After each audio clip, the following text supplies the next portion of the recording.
నమస్తే. Welcome to our channel. ప్రస్తుతం మనతో సీనియర్ జర్నలిస్ట్ దాము బాలాజీ గారు ఉన్నారు. వారితో మాట్లాడదాం. సార్ నమస్తే సార్. నమస్తే. రఘురామకృష్ణరాజు చంద్రబాబు నాయుడు గారి మీద రెబల్గా మారుతున్నాడా అనిపిస్తుంది సార్. అది ఎందుకు అనాల్సి వస్తుందంటే గతంలో జగన్ గవర్నమెంట్ లో ఉన్నప్పుడు సిఐడి వాళ్ళ ద్వారా ఇతన్ని రఘురామకృష్ణరాజు గారిని చాలా హింస పెట్టారు. ఇది అందరికీ తెలిసిన విషయమే.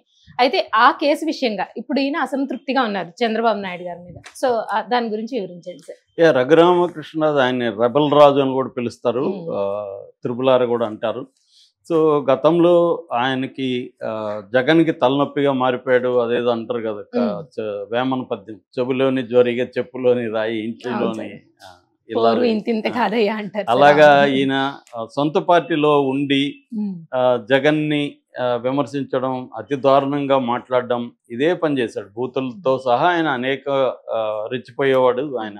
ఎందుకంటే బాలకృష్ణ లాగే ఈయనకి కూడా లాంగ్వేజ్ ఫిల్టర్ అనేది ఉండదు.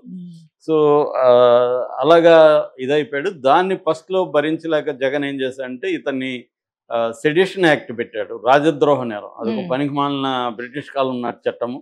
దాన్ని తీసేసి అదే చట్టాన్ని ఇప్పుడు వేరే పద్ధతిలో బిఎన్ఎస్లోకి తీసుకొచ్చారు బీజేపీ వాళ్ళు.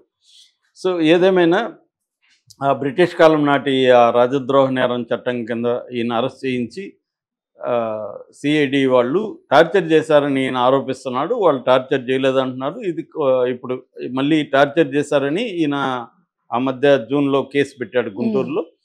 దానికి సంబంధించి కేసు నడుస్తుంది. సో టార్చర్ ఈ ఎపిసోడ్ జరిగినాక ఆయన మరింత రెచ్చిపోయాడు జగన్ మీద. డైలీ అదే బేస్ పెట్టుకున్నాడు. తెలుగుదేశం మీడియా కూడా దానికి ఆయన ఎప్పుడు అడిగితే అప్పుడు లైవ్లు పెట్టడం, రచ్చబండ కార్యక్రమం అని చెప్పడం, ఇదే పనిలో ఉన్నారు. ఆ మేరకి డ్యామేజ్ జరిగింది జగన్కి. ఆయన ఎలా డీల్ చేయాలో తెలియక వదిలేశాడు జగన్. ఎందుకంటే పోలీస్ కేసులు అంటేమో అది రివర్స్ అవుతుంది, ఆయన్ని సస్పెండ్ చేయలేము. సస్పెండ్ చేస్తేమో బీజేపీలోకి వెళ్తాడు. ఆయన ఏమో రాజీనామా చేయడు.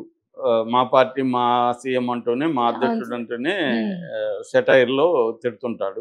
సో ఇది జరిగింది. దాని తర్వాత ఆయన అనూహ్యంగా బీజేపీలోకి వెళ్దాం అనుకున్నాడు. బీజేపీ అంగీకరించలేదు. బీజేపీ నుంచి ఆయన మళ్ళీ నర్సాపూర్ సీట్లో ఎంపీగా కంటెస్ట్ చేద్దాం అనుకున్నాడు, కానీ వాళ్ళు సీట్ ఇవ్వలేదు. దాంతో మళ్ళీ తెలుగుదేశంలోకి వచ్చాడు.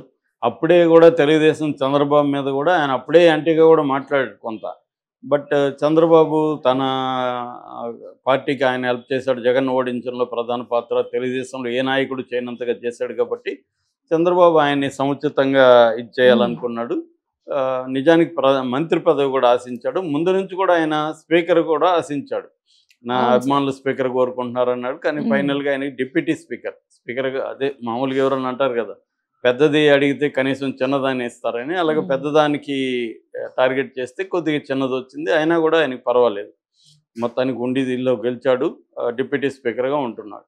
ఇప్పుడు ఆయన ఒక డిప్యూటీ స్పీకర్గా ఉన్నాడు. తమ కూటమి ప్రభుత్వం ఉంది కాబట్టి జగన్ మీద తనని హింసించారని చెప్తున్న వాళ్ళ మీద ప్రతీకారం తెచ్చుకోకపోతే ఎలాగా? అందుకని ఈయన ఏం చేశాడు, జూన్లో వెళ్ళి గుంటూరులో కేసు పెట్టాడు. అందులో ప్రధానంగా ముద్దాయిలుగా A1గా సునీల్ కుమార్, అప్పట్లో సిఐడికి ఇన్ఛార్జ్ ఆయన A1గా పెట్టారు. A2గా ఇంటెలిజెన్స్ అధికారి పిఎస్ఆర్ ఆంజనేయులు ఉండేవాడు. అప్పట్లో SIB అంటారు, స్పెషల్ ఇన్వెస్టిగేషన్ ఇదని బ్రాంచ్, దానికి ఆయన ఉండేవాడు ఐజీగా. ఆయన మీద A2గా పెట్టాడు. A3గా జగన్ పెట్టాడు. ఇంకా మిగతా వాళ్ళని సిఐడి వాళ్ళని పెట్టారు. దాని తర్వాత ఒక ప్రైవేటు వ్యక్తి, ఆయన పేరు కామేపల్లి తులసిబాబు అనే ఒక ప్రైవేటు వ్యక్తి వచ్చి నా గుండెల మీద కూర్చొని నన్ను కొట్టాడు, టార్చర్ చేశాడు అనేది ఈయన ఇచ్చాడు. సో దీంట్లో ఇప్పటి వరకు ఏంటంటే ఈ కేసులో చంద్రబాబు ప్రభుత్వం సునీల్ కుమార్ని A1 అరెస్ట్ చేయలేదు, A2ని అరెస్ట్ చేయలేదు, A3 జగన్ ఎలాగో అరెస్ట్ చేయలేదు. సో ఈయనైతే అరెస్ట్ చేశారు, తులసిబాబుని అరెస్ట్ చేశారు. కస్టడీకి కూడా నిన్న 3 రోజుల పోలీస్ కస్టడీకి కూడా ఇచ్చారు. ఇంతవరకు బాగానే ఉంది. ఈయనకి ఇప్పుడు 2 రకాల అసంతృప్తులు ఉన్నాయి. ఒకటి, A1ని A2ని అరెస్ట్ చేయలే, సునీల్ కుమార్ని అరెస్ట్ చేయలే ఇప్పటి వరకు, ఆంజనేయులు పిఎస్ఆర్ ఆంజనేయులు అరెస్ట్ చేయలే. ఎందుకు అరెస్ట్ చేయలేదు అనేది ఈయనకున్న కోపం. రెండవది, ఈ తులసిబాబు, కామేపల్లి తులసిబాబు ఎవరో కాదు, తెలుగుదేశం కార్యకర్త. తెలుగుదేశంలో వెనిగండ్ల రాము, ఆయన గుడివాడ ఎమ్మెల్యే, వెనిగండ్ల రాముకి ప్రధానమైన అనుచరుడు, రైట్ హ్యాండ్, ఆయన ఆత్మ అని కూడా చెప్పుకుంటారు.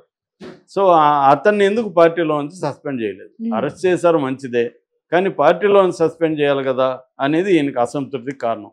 కానీ వెనుగండ్ల రాము ఒప్పుకోడు దానికి, ఎందుకంటే ఇది ఆరోపణ మాత్రమే, ఇదేం ప్రూవ్ కాలేదు. ఆయన పోయి నిజంగా గుండెల మీద చేశాడా లేదా ప్రూవ్ కాలేదు కదా. ఎవరైనా ఆరోపిస్తే వాళ్ళని పార్టీ నుంచి తీసేయాలా, ఇదెక్కడ ఏ రాజకీయం అనేది వెనుగండ్ల రాము అంటాడు. వెనుగండ్ల రామేమో ఎన్ఆర్ఐ, ఆయన ఎప్పటి నుంచో డబ్బులు ఖర్చు పెట్టుకున్న గుడివాళ్ళలో కొడాల నాన్న మీద గెలిచిన వ్యక్తి ఆయన. సో రెండోది ఎంపీగా ఉంటున్న కేసినేని చిన్నికి కూడా ఆయన చాలా కావాల్సిన వ్యక్తి.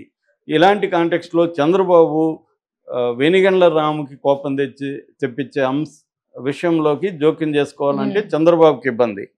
సో ఇప్పుడు ఏమైపోయింది, డిప్యూటీ స్పీకర్ వర్సెస్ ఎమ్మెల్యేగా ఫామ్ అయిపోయింది.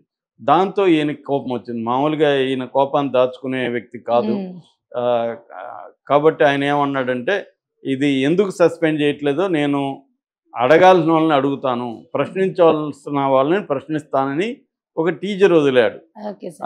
ఈ టీజర్ తర్వాత ఆయనవి వస్తాయని అందరికీ తెలుసు. టీజర్ తర్వాత ట్రైలర్ వస్తుంది, మళ్ళీ స్పెషల్ సాంగులు వస్తాయి, మళ్ళీ అసలు సినిమా కూడా వస్తుంది అన్న ఇది ఉంది. దీని మీద ఇప్పుడు లోకేష్ ఆగ్రహం వ్యక్తం చేశాడని కూడా ఒక వార్త వైరల్ అవుతుంది. అంటే మన తెలిసి సొంత పార్టీలో ఉండే జగన్ ఇబ్బంది పెట్టిన వాళ్ళు రేపు పొద్దున మనల్ని ఇబ్బంది పెట్టడా అన్న ఇది లోకేష్కి ఉంది. కాకపోతే చంద్రబాబు ఏంటంటే ఒక మాట ఇచ్చాం మనం మనకి హెల్ప్ చేశాడు కదా, మనం ఇవ్వాలి కదా అనేది చంద్రబాబుకు ఉంది. కాకపోతే ఇక్కడ ప్రాబ్లం ఏంటంటే, ఆయనేమో ఏ పార్టీలో ఉన్నా తనకు అన్యాయం జరిగిందంటే ఆయన ప్రశ్నిస్తాడు, ఆయనకి ఆ ఇది ఉంది. కాకపోతే ఇప్పుడు ఏంటంటే జగన్ని ప్రశ్నిస్తే వచ్చిన మైలేజ్ ఆయనకి రాదు, అది ఆయనకు కూడా తెలుసు. ఎందుకంటే అప్పుడు ఈయనకి మీడియా ఉంది, తెలుగుదేశం మీడియా లేకపోతే ఆయన ఫోకస్ అయ్యేవాడు కాదు.